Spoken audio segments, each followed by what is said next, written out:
106.1, and on irlonestar.com. Start your own podcast, create your first YouTube channel, and be on TV. Contact Lone Star Community Radio online at irlonestar.com or call the station message line at 936-647-3776 to take your first step into the radio world. Thank you for listening to Lone Star Community Radio. This program was broadcasted and recorded live from the LSCR studios in downtown Conroe, Texas.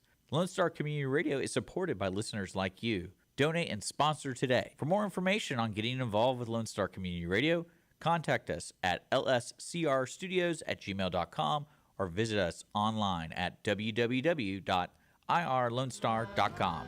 You are listening to Lone Star Community Radio on 104.5 KCZW LP Conroe and 106.1 KZCC LP Conroe and worldwide on irlonestar.com. Good morning, ladies and gentlemen. You're listening to the Weekly Business Hour, and this is Rick Schisler. I'm your host. I'm also a Silver Fox advisor and the founder of OneBestConsult.com. Thank you for joining us today. I think we have a wonderful program lined up, lots to learn, lots of perspectives, and hopefully things that you can use perhaps even today in your business. We're broadcasting live from the studios of Lone Star Community Radio, which is located in downtown Conroe, Texas, just inside City Hall on the first floor, if you want to know where the studio is. And we're also right in the middle of a great place to do business.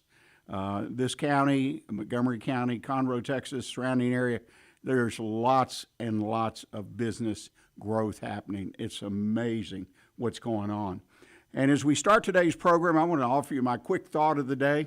This is where I look to perhaps give you something you can use even today in your business. And this one came from a discussion I had a couple weeks ago with someone about employee turnover. It's hard to find good employees. And I related to that, and I said, well, times really haven't changed. They're just talking about it right now. It's always been hard to find good people. And one of the things you can do as an employer to secure those people is make sure they're properly trained. I learned a long time ago in working in business and lower level people, minimum wage or just above, that they leave the job in the first month or two, often simply because nobody's training them, nobody's working with them.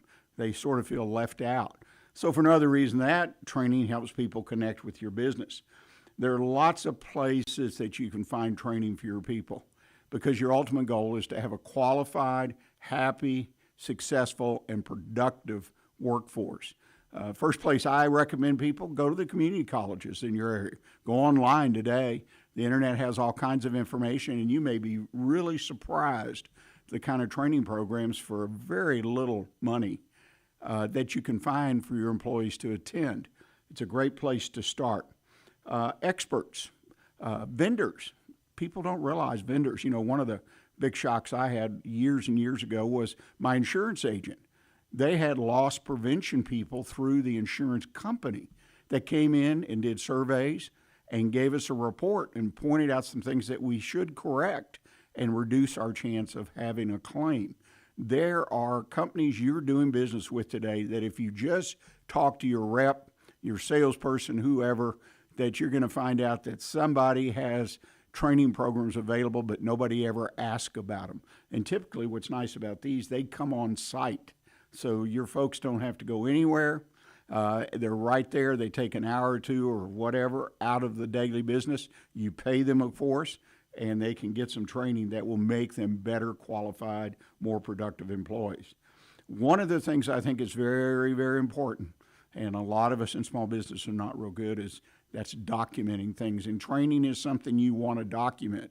You want to put a note in the file, a certificate, a copy of it or whatever, so that as that employee is with you longer and longer and you look back, particularly say for an annual review, you see the qualified person that maybe you take for granted now because the training was a couple years ago.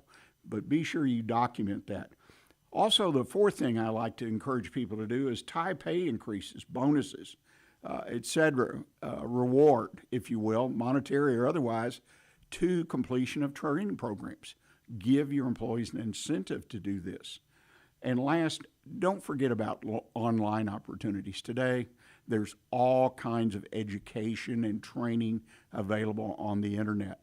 So take a look. One day at the end of the day, just go online. You will find training classes specific to your industry or general, such as admin positions and so on and so forth, and develop a very simple program and then roll it out, get your folks excited and fired up. And when you hire new people, show that to them as a map for them getting paid more, earning more, and becoming a better employee. The Weekly Business Hour is where Montgomery County and businesses worldwide come to talk about the latest in business news, ideas to improve their business, and to be part of conversations that can make a real difference in their business.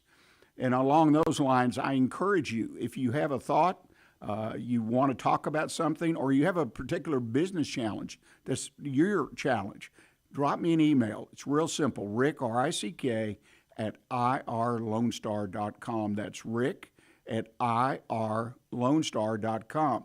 We oftentimes talk about some of the email we get in our mailbag segment, so please let us know what you're thinking. Let us know what you're thinking about the show.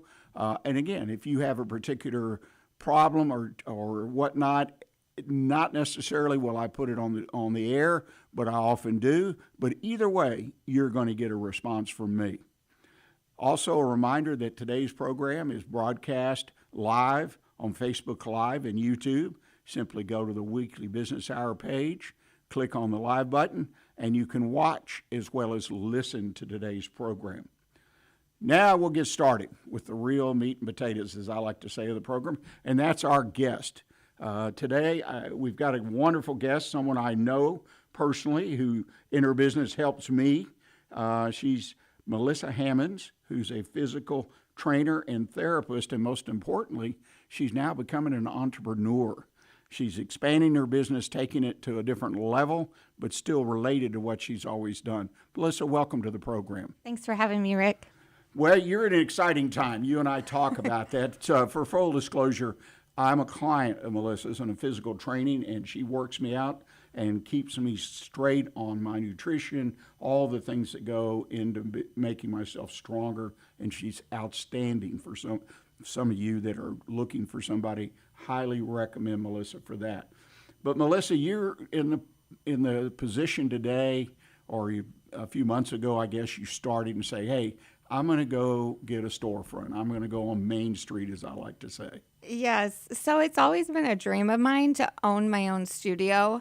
But that dream has kind of evolved into something completely, or I don't want to say completely, slightly different than what I originally thought it was going to be. So about 2 years ago, I started doing aerial training, which for those of you that don't know what that is, it's basically apparatuses that hang from the ceiling that it's kind of like the circus, those things that they swing on, but not necessarily circus-y.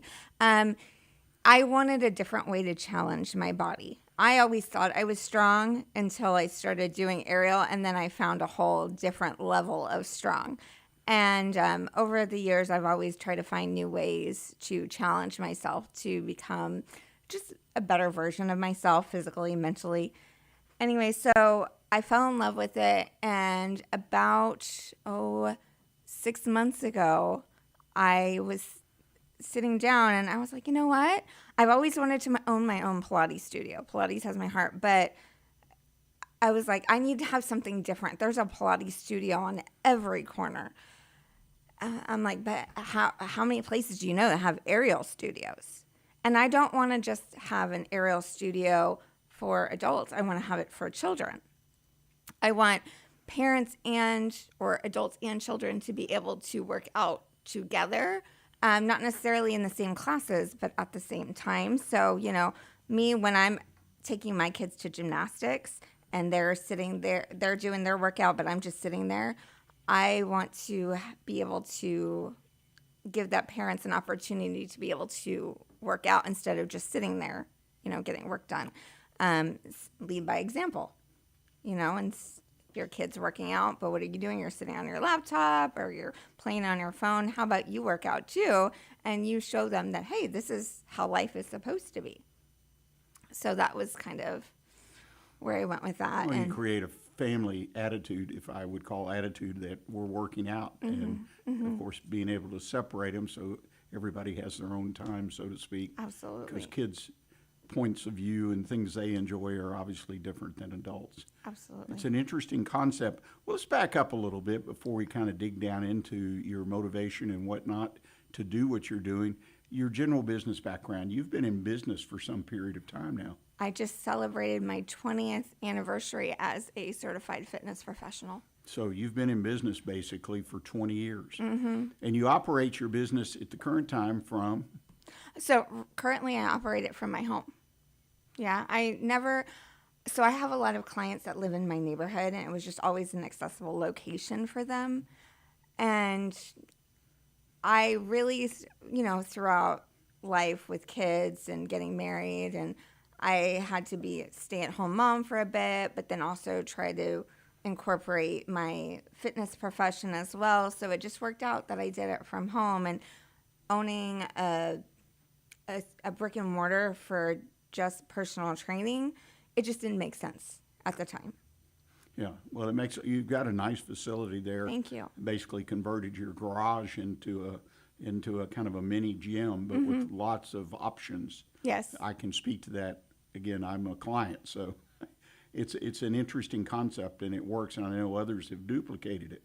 So now fast forward roughly 20 years, you've told us how you were sitting there one day and had an epiphany that and then you kind of massaged it where I'm going to do aerial because nobody's doing aerial. It's all fitness. It's all about being in good shape. So tell us about your journey. I mean, before we do that, what was your primary motivation besides an idea popped in your head? I mean, what caused you to say, okay, I'm going to take this next step? It was just time. My daughter had just started kindergarten, so I didn't have to be tied down. Like, all my kids are in school now. It was just good timing. I knew I wanted to do it at some point, but I don't know, something inside was just like, this is the time. Let's do this now. Like, there's no time better than this moment to take the next step, because I really couldn't take my business. I've been extremely fortunate and successful throughout my business to this point, but this was the next step. Like, there was the only logical step to go was to move forward in this direction. I couldn't take my business anywhere else where I was at. Right. So you decided to take that next step. I did. Which is a big, big step, It right? is. It's a scary step. It's a big step, but Well, a big investment, a certain amount of risk involved. absolutely. And so it is a big step. That's all there is to it. Well, that leads me to a question I ask a lot of entrepreneurs and people. How did your family, I mean, you mentioned your daughter was going to kindergarten, but in general, I guess primarily your spouse, your husband, how did they play into this decision?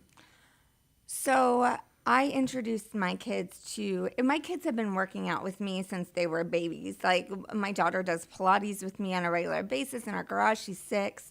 Because I actually have an aerial apparatus in my garage, and I started training my kids and teaching them how to do it, and just to see the excitement on their face, and now knowing that they get to be a part of this, I mean, they're constantly asking me all the time about it. Like, when is the studio going to open, and when do they get to teach classes? So just to see that excitement, that joy on their face, and knowing that I'm going to be passing this down to them, I mean, that spoke volumes right there. My husband has been extremely supportive.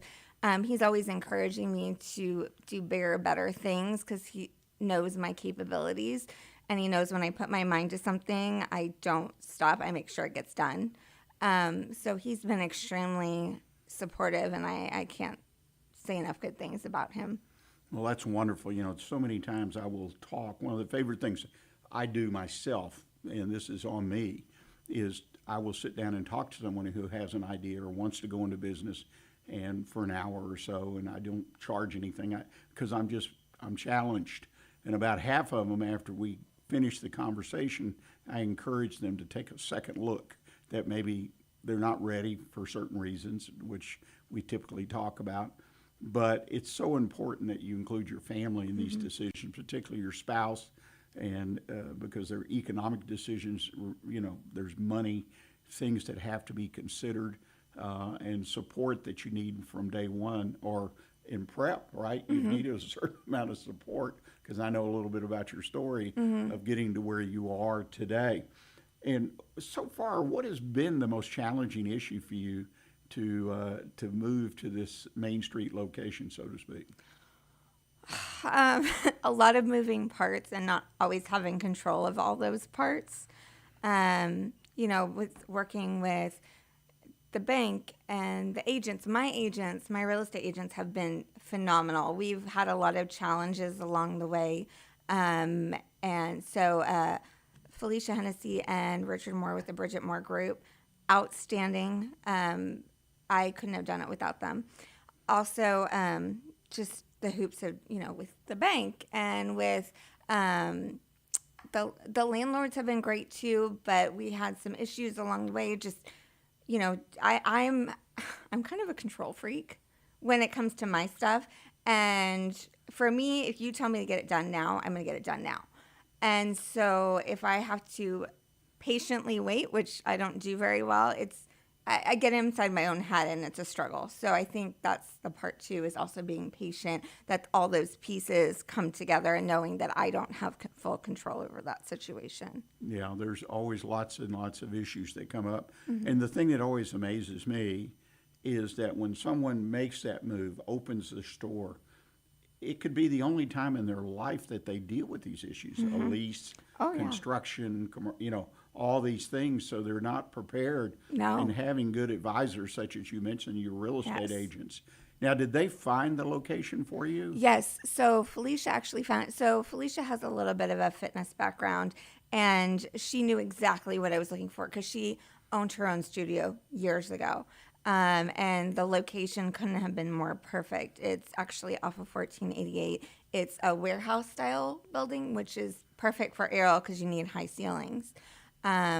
It's really accessible. A lot of neighborhoods feed into that area. So you have Jacobs Reserve, Foster's Ridge, and Wood Forest that all feed into that area. So great location. So you actually went out and found an agent and let them go to work and try to find locations? Absolutely, absolutely. I mean, it's stuff that I possibly could have done on my own. I mean, you can go to websites and find what's available, but I find that other agents tend to communicate more effectively with your agents. Plus, they know all the hidden gems, and I don't have time for that. I have another business I run, and so they deal with all the headaches for me. So yes, you can go that route, but I wouldn't recommend it unless you're very knowledgeable when it comes to that kind of stuff. This is the first time I've ever leased anything business-wise, so I will tell you I've learned a lot along the way. There's a lot of things. I do suggest that people going through this do your due diligence and do your own research. Even though you have trusted people telling you things, there's still maybe things that they don't know, that they don't realize they don't know, that you find out on your own, which is stuff that I've found out along the way. And I'm like, I had no idea. So.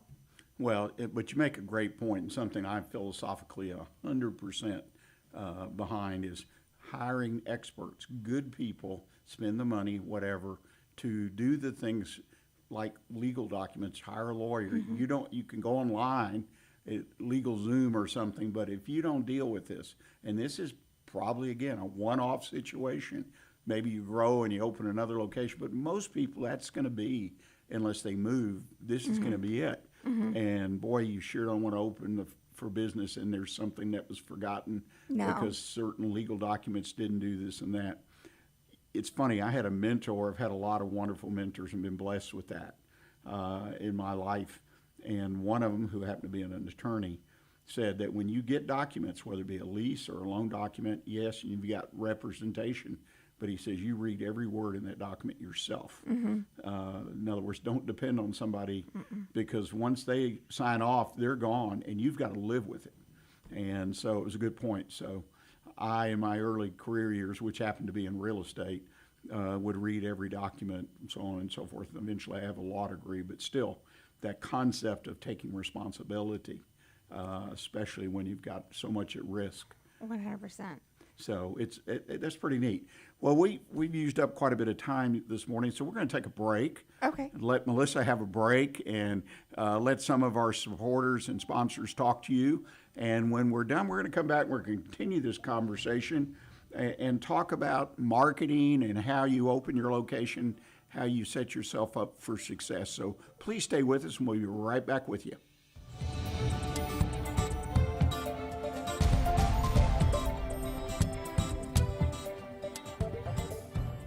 A Lone Star Community Radio is ready for the summer. If you or anyone you know is looking for summer internship opportunities, a Lone Star Community Radio is a great place to grab the mic and be on the air.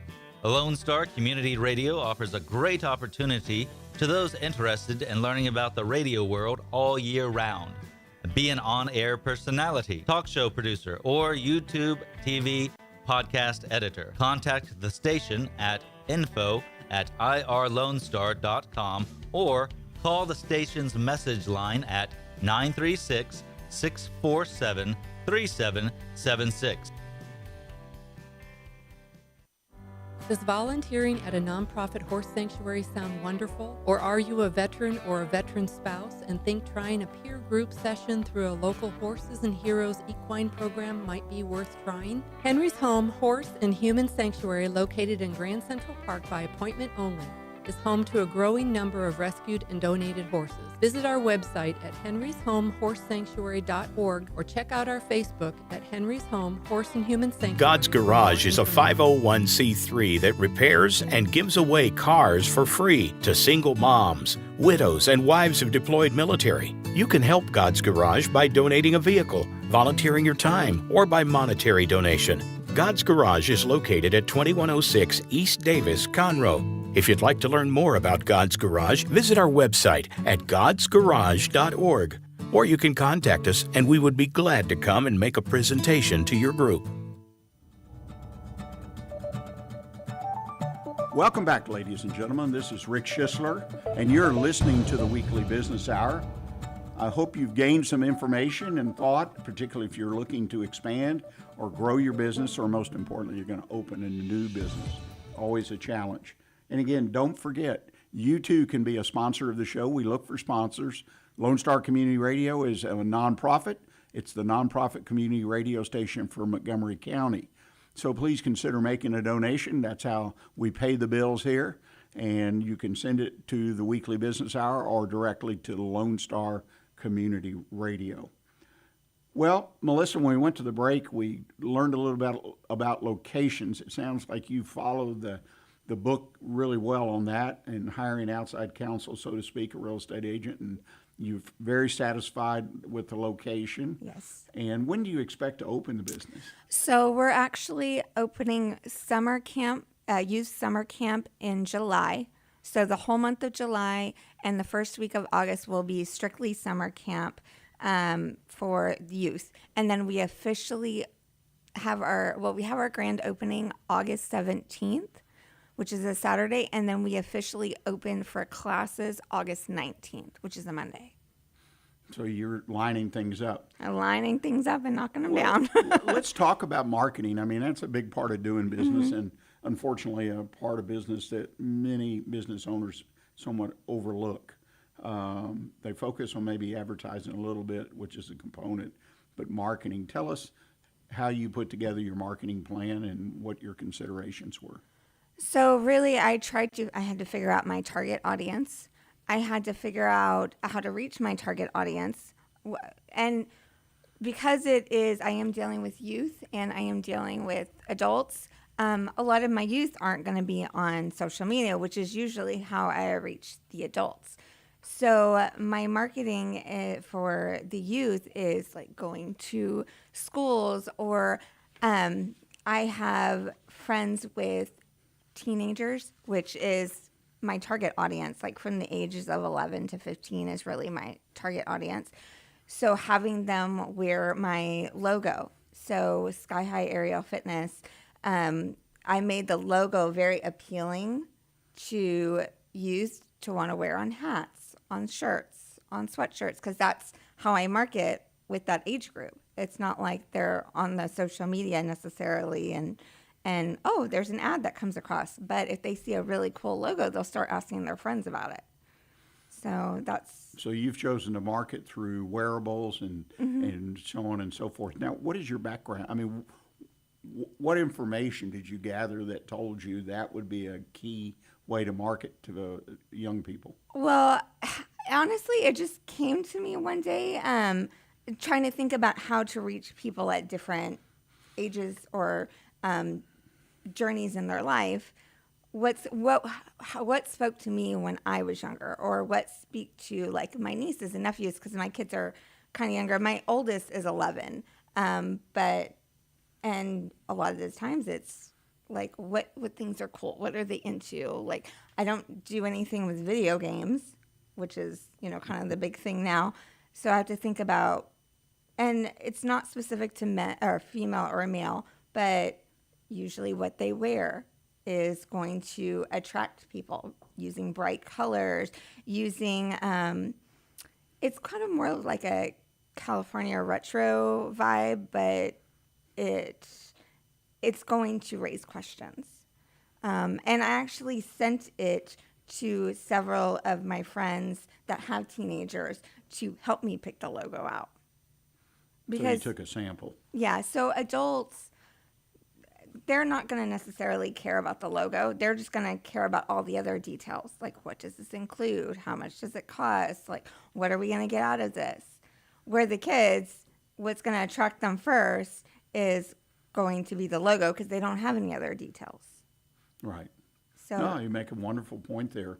So your target market, you determined at least for the youth side of your business, 11 to 15, and you're reaching them with wearables. It's an interesting concept and one that I see repeated all the time.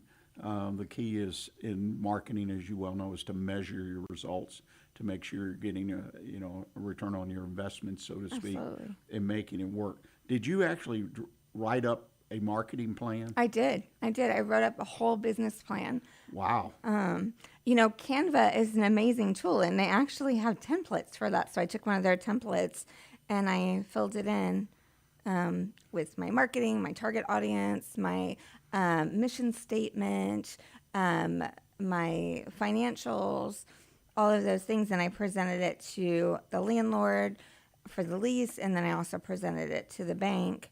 And I haven't had any issues with it since. So, was your bank receptive, or did they ask for a business plan? They did not at first, but I just supplied it, so they really didn't have the opportunity to ask for it. But I know they appreciated it. It used to be banks were required. It used to be funny. We'd do loans, and I say used to. I would think they still would, but I came across a situation, a small business entrepreneur starting a startup, and the business plan was 56 pages. I'll never forget that. He really put some real effort. And it sounds like you did too, because you're covering all the bases with marketing, et cetera. And the bank was so impressed, they basically, in my opinion, they made the loan based on hey, this guy's organized, and we can understand what he's going to do, what his business is, what his targets are, what his, all the things were laid out, and it all worked together. So they read the business plan and said, this makes sense. So we can support it with a loan. So it was really interesting. A lot of times I have a tool I use, and because a lot of reluctance on the part of small business people to do any kind of written plan. And I have a one-page business plan for an operating business, not necessarily for a startup, but to create some goals and benchmarks that they can follow. To me, that's what's critical, is you're benchmarking things and making sure you're headed the right direction. That's interesting. So financial information, you prepared a budget? I did. So I had to figure out how much money I was going to be paying. I mostly have contractors, not necessarily employees, but with instructors, they come in as a contractor and teach the classes. So how many classes am I going to need covered? What does my lease or my rent look like? Utilities, marketing. How much money am I going to put towards marketing? I do a lot of social media marketing. I am very well connected in the community with a lot of business support groups, and I have an amazing community that supports me. So a lot of the times I'll post something to my business page, and it'll get shared somewhere between 5 to 10 times. So that's been very helpful too. Actually, on my forums, I ask them who they were referred by, and a lot of times they'll name like the social media platform or the individual that referred them. So that's been really helpful in helping me track where all of that's Right. coming Well, from. it makes so much sense, and I hope everybody that's in business that's taking the risk that you have will realize they need to benchmark things. They need to have goals to make sure they're staying on track. I'll never forget, and this has happened multiple times, older business people, older meaning they've been in business. You've been in 20 years. That's a lot of time in business. They'll get down to when they're in business 20, 30 years, and then they'll say, well, do I want to sell my business? Whatever. And we have this conversation, and I said, well, what were your goals? What were you trying, long term? And they kind of look at you and, well, I don't know. I just wanted to sell the business, make a little money, and just retire to Florida or whatever. And I said, well, what does that look like? I mean, how much money is, and they have no clue. And therefore they worked all these years, and they may have worked hard, built a nice business. One guy told me, he says, I wake up, he says, I should have quit 10 years ago. I've got more money than I ever dreamed of, and I don't need it. But I could have done a lot of other things in my life if I had set some goals, and when I reached them, then, moved on. I think one of the things, I mean, at least for me, is you just get so excited about the idea, and you can't think of doing anything else that you really don't think about the financial aspect. And then it's not, honestly, thank God for my husband, because if I didn't have him, I wouldn't even think about the stuff. I would just jump in feet first and be like, okay, like sink or swim. But he is the financial person in the family. And he's the one that actually helped me like lay out my business plan and the financial part of it. And okay, like what is your break-even point? What are you going to be paying out for this? How much do you anticipate making each month? Or like, what does all of that look like? I'm like, oh yeah, I should probably think about those things. But like you said, having those goals for yourself, that's imperative, and especially in running a successful business. I mean, in order to know where to go, you need to know where you're at. Right. So, and that applies to anything. We talk about that in training and in health, like with your nutrition, your fitness. It applies in all aspects of life. In order to know where to go or how to get there, you need to know where you're at. Right. And you need to understand it, and understand your numbers and everything. Another quick funny story I ran across some years ago. 3 sales guys quit their job. They worked for the same large company, and they were going to start up their own. So they started up a company, built it within 2 or 3 years to $10 million in sales, which was a great accomplishment. But they weren't making any money because they had no clue about how to make money. In other words, I can have $10 million in sales, and boy, that's exciting and looks good, but there's nothing at the bottom. And so they had ability to bring in the revenue. I don't know if it was profitable revenue, but it obviously was not distributed properly through various expenses. Who knows? But I thought that was a wonderful example of success, but really failure in the same breath. So with that statement, I was honestly thinking, because a lot of gyms are not money makers. And I think that's why I kind of held off on going that route for so long. But then looking at my business, it is not your traditional gym. It is a specialty gym. It is something that is not offered in this area. It's not like a 24-hour fitness or a fitness project or even like a Club Pilates, which is on every corner. It is, one of my friends calls it a boutique style gym, but it's something different that stands out, that allows for profit versus just being stagnant or even at a loss. Right. So you found a unique niche, which is a good thing to do. Well, as we wrap up here, if you would share, if you don't mind, one or two of your goals or benchmarks in the first year of your business. So we're sitting here 12 months from now, give or take, or July, August, when you actually open. Share with us, if you don't mind, one or two goals that you have in mind that where you want to be to measure your success to that point.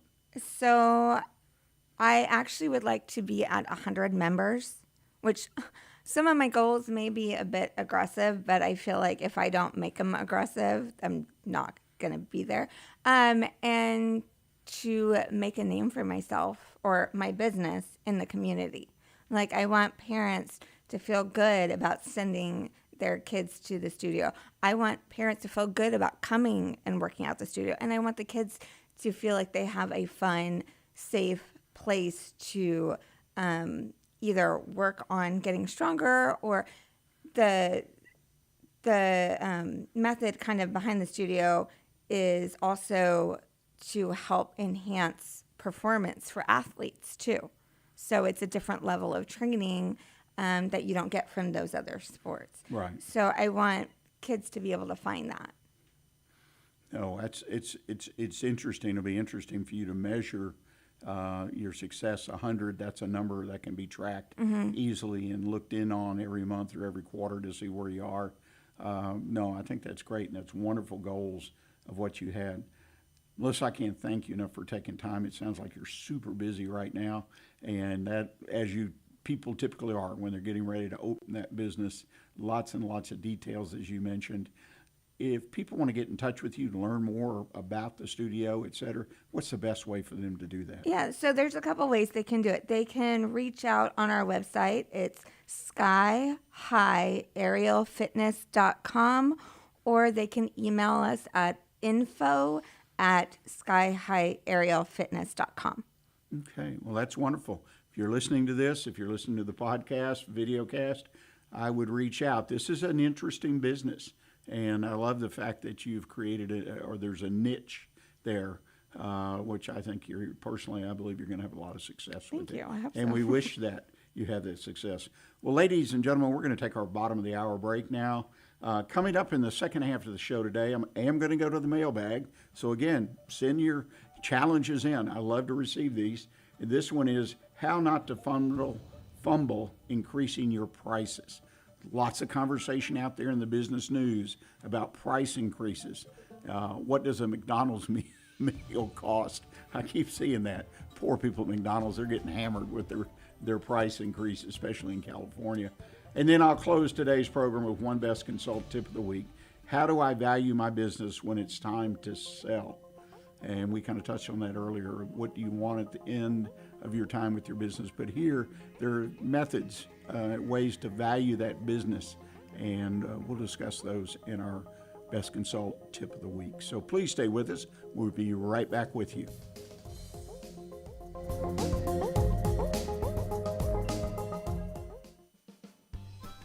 Our talk shows and music shows are looking for sponsors. Want to expand your brand awareness? Reach the hyper-local audience in Montgomery County? Lone Star Community Radio sponsorships accomplish this. Want to see our stats and rates? Check out ourlonestar.com/sponsor for more information. Or call in and leave us a message at 936-647-3776 with your questions. Get seen on TV, YouTube, and heard on our podcast, FM, and internet radio. Support your local radio station with Lone Star Community Radio. We have the safest food supply in the world. Strict laws and regulations restrict the usage of hormones, antibiotics, and pesticides within our food supply. Production agriculture practices and technologies such as the use of GMOs, which is not any more or less risky than conventional crop production, has allowed American farmers to produce more food on less acres in environmentally sound ways. Find out more online at pathtotheplate.tamu.edu. We are Texas A&M AgriLife Extension, helping Texans make lives better. Don't forget to download the Lone Star Community Radio app from your Google Play or Apple Store. Bring Montgomery County's community radio with you anywhere with your smartphone or tablet. If you are in the Conroe area, tune in on FM. That's Conroe's FM 104.5, 106.1. If you are on the computer, bookmark irlonestar.com as your internet radio station. A Lone Star Community Radio, broadcasting 24/7 from the heart of downtown Conroe, Texas.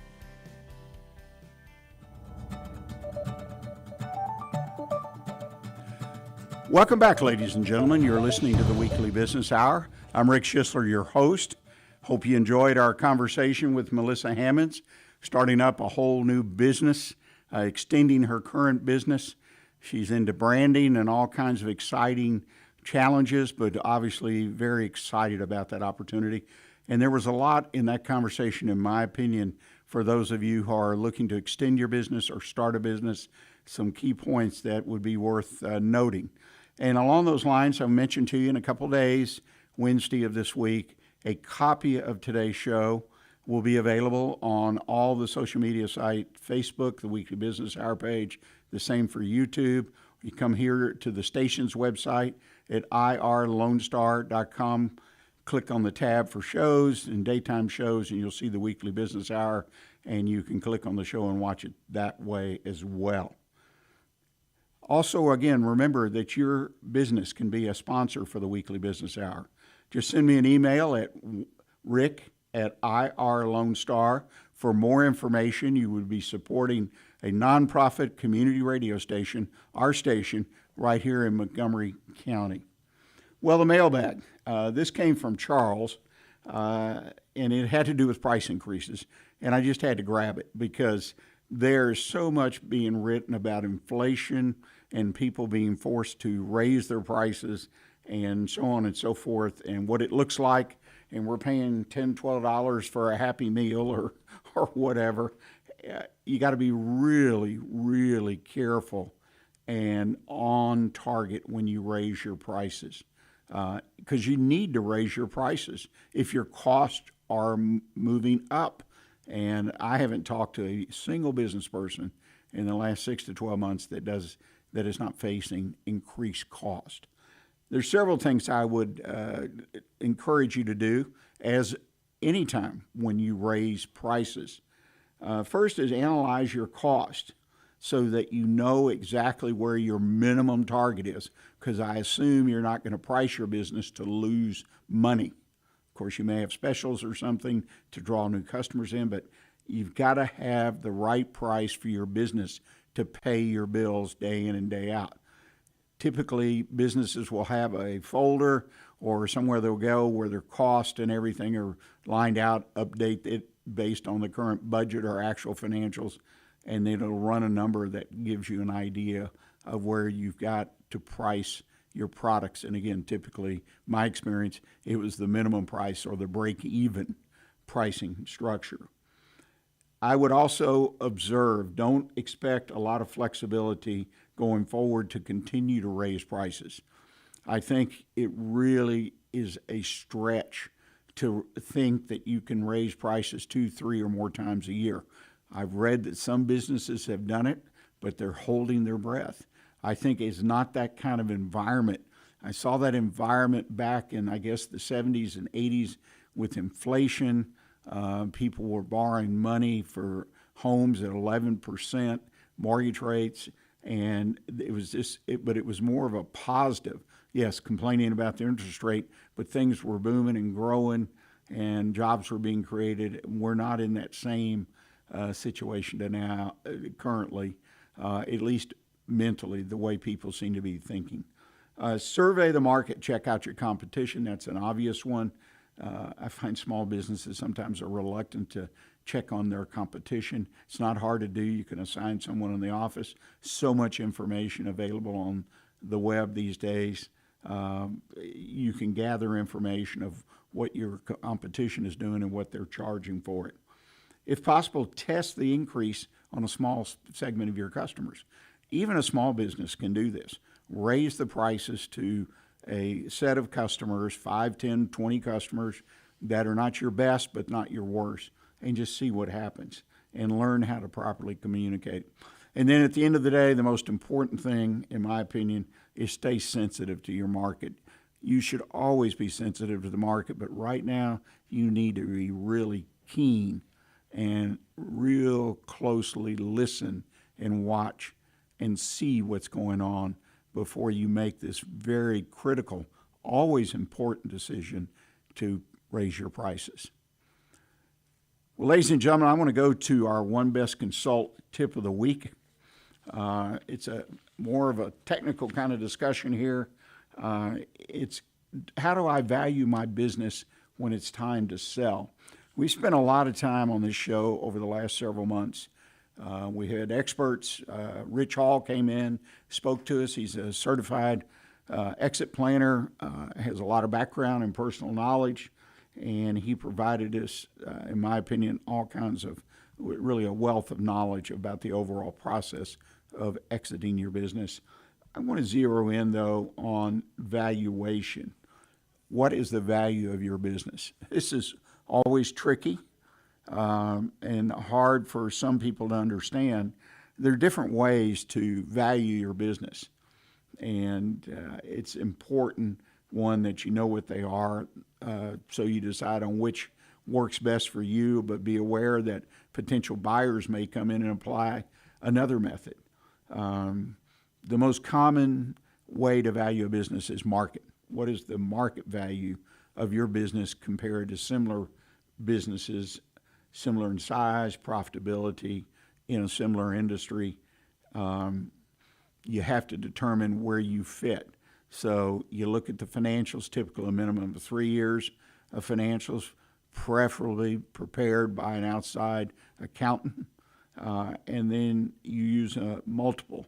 And typically it's what I call net profit or EBITDA, earnings before interest, taxes, debt, that you use a factor of 2, 3, 4, 5, 6 times your EBITDA for a year. Again, going back 3 years minimum and gaining an average. If you've had a lot of growth, for an example, in your business over the last couple of years, COVID boosted your business, which there are folks that increase their business. I mentor a CEO roundtable that has 6, 7 members, and all of them had at least single-digit increases, and I'm talking 5 to 10%, and several of them had up to 25% increases in revenue during COVID. So it's possible. But look at that number, run the multiples. You may need to have an accountant or someone look at this. If you decide that you want to go with a broker to help sell your business, they should be well schooled on putting that value together. And part of that multiple you have a lot of control over. Don't forget that. Don't ever forget that. What I mean is the fact that your business is all cleaned up and it's attractive, your financials are are correct, they make sense, the numbers balance. People come in, they want to buy those kind of businesses, typically. The ones that have a steady workforce, a workforce that's trained, have some kind of management or supervision in place. So the idea is that when you walk out the door, the business can still be operated. That's an area that a lot of small businesses are very weak at. They don't have someone or a group of individuals on a day-to-day basis that could take over the business and run it. And that reduces, and reasonably so, reduces your multiple. So be aware of that. I mean, that is so important that you clean your business up. It's really no different in a general way of selling your home, where you clean up everything, you do some painting, you make sure the yard's in great shape, you stage the house, because you're going to attract a better buyer, you're going to attract someone that'll pay top dollar versus a discount for having to come in and clean things up, fix things, et cetera, et cetera. So consider, take your time to understand valuation, understand that there are, again, other approaches such as asset-based income approach, the discounted value approach, in addition to the market value approach. But the market value is the one that people typically depend on. Well, ladies and gentlemen, I hope you've enjoyed this week's show. I appreciate Melissa Hammons, again, for coming in and sharing some of the challenges of taking a business to Main Street, as I often call it. It's an exciting but risky time. So there's a little bit of nerves, there's a little bit of excitement.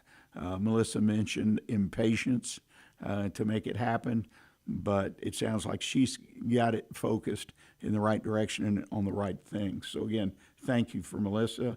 And please note on your calendar again to join us next Monday. We have a wonderful guest joining us in the studio. And join us right here at irlonestar.com, 11 o'clock next week. And look for the video podcast of today's program, the weekly business hour page of irlonestar.com, onebestconsult.com, Facebook, or YouTube later in this week. And again, if you have an opportunity, share it with another business owner. That's how we build our community here. And always, until next week, stay engaged and always keep your focus on what counts in your business. Thanks.